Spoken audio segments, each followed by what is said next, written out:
Aku mau ambil sepeda. Sepeda aku udah dipompa.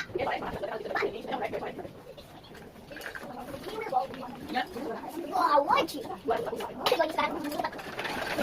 Awas, awas. Awas lah. Nah, ini kolam tempel. Guys, ada nama aku nih. Ada nama aku. Dan pasti punya kan? Nama kalian siapa? Komen ya. Awas lah. Kalau anak kecil gak boleh komen. Ini sepedanya roda 2.